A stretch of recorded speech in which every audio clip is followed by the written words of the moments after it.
Hello everyone, আসসালামু আলাইকুম। আমি মুক্তা ঢাকা থেকে বলছি। আশা করি যে যেখান থেকে দেখছেন আল্লাহর রহমতে ভালো আছেন। আলহামদুলিল্লাহ আমরাও ভালো আছি। চলে আসলাম প্রতিদিনের মতো আরেকটি ভিডিও নিয়ে।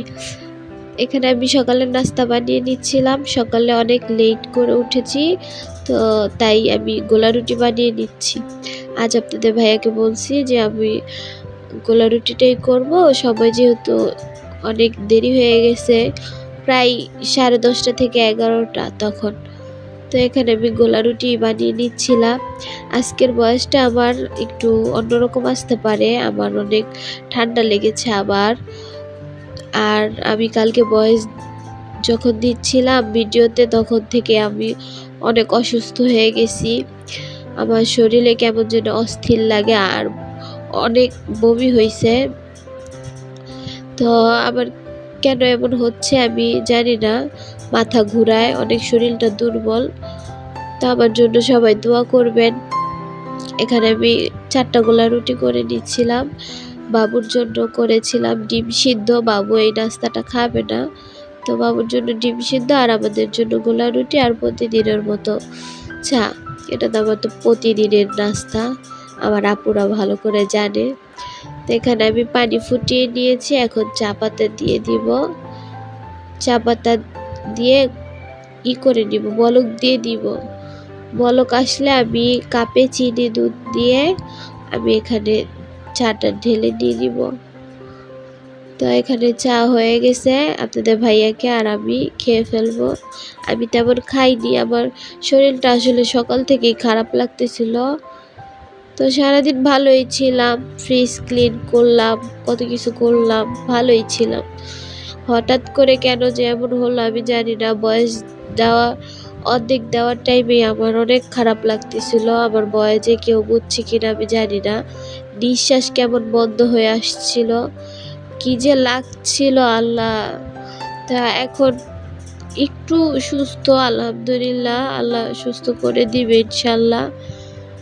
তা এখানে আমি দুপুরে রান্নার জন্য প্রস্তুতি নিচ্ছিলাম। আমি অফ ক্যামেরায় তরকারি কেটে নিছি, এখন আমি মাছটা গরম পানি দিয়ে ধুয়ে নিব।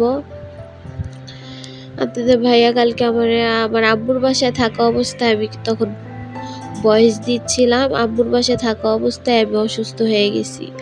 আপনাদের ভাইয়া আমাকে ধরে নিয়ে আসছে আমার বাসায়। আমি অনেকবার জ্ঞান হারিয়ে ফেলছিলাম, অজ্ঞান হয়ে গেছিলাম। আপনাদের ভাইয়া আমাকে উঠাইছে, তারপর আপনাদের ভাইয়া বাসায় এসে আমাকে মাথায় পানি দিয়ে দিয়েছিল। তা আলহামদুলিল্লাহ এখন একটু সুস্থ। জানি না কেমন হঠাৎ করে কেন এরকম হলো। তাই তো আমার মাছ ধোয়া শেষ, মাছ ধুয়ে এখন আমি ভাজার জন্য এই হলুদ মরিচ দিয়ে দিব। আর এই কড়াইতে যেহেতু রান্না করব তাই ভালো করে ধুয়ে নিচ্ছি। ভালো করে ধোয়া হয়ে গেলে আমি তাওয়াতে মাছ ভেজে নিব। তা আমি তো সবসময় বলি আমি নতুন রাঁধুনি, নতুন সংসার করছি। 3.5 বছর বয়স, তাও আমার সবই নতুন রকম আর কি। তো এখানে মাছ ভাজার টাইমে সবাই বুঝবে যে আমি কি বড় রাঁধুনি। তো এখানে আমার মাছ ভেজে নিচ্ছিলাম। আমার সবচেয়ে ভয় লাগে মাছ ভাজাটা, তেল ছিটে আসে, তো তেল ছিটানো আমার অনেক ভয় লাগে।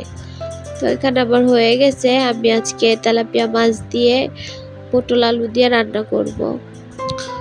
তো এখানে আমি তেলের মধ্যে পেঁয়াজ মরিচ দিয়ে দিয়েছি, এখন ভেজে নিব ভালো করে।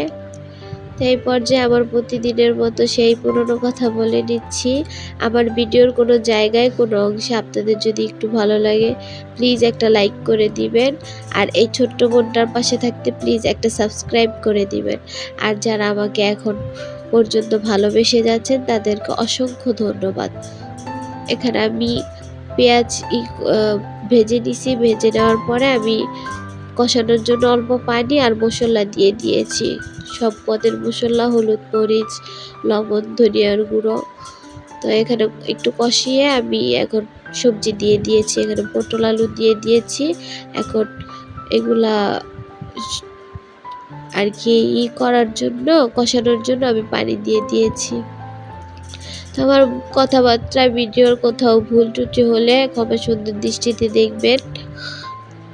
এখানে আমার কষানো হয়ে গেছে, আমি এখন একটু পানি দিয়ে দিব ঝোলের জন্য। রান্নার পাশাপাশি ঘরের কাজ করে নিয়েছি, তেমন ভিডিও করা হয়নি। আজ শুধু রান্নাবান্নার ভিডিওই করেছি। জানি না কেন এমন হলো, ফ্রিজ যখন ধুয়েছি তখন কিন্তু আলহামদুলিল্লাহ আমি অনেক সুস্থ ছিলাম। আমি অসুস্থ শরীর নিয়ে কিছুই করি না কখনো, সুস্থ থাকলে আমি সবটা করি। তো এখানে আমার বলক এসে পড়েছিল এই তরকারির ঝোলটা, তো বলক আসার সাথে সাথে আমি মাছ দিয়ে দিয়েছি। মাছ দিয়ে এখন আমি ঢেকে দিব। তো আমার রান্না শেষে ভিডিও নেওয়া হয়নি, আমি এই ভুলটা ইদানিং অনেক করতেছি। তো এখানে আমি রান্নার পরে যা থালা বাসন হয়েছিল তা ধুয়ে নিচ্ছি। আজ আমার ঠান্ডাটা ভালো বাড়ছে, অনেক ঠান্ডা লাগতেছে, নাক বন্ধ হয়ে আসতেছে।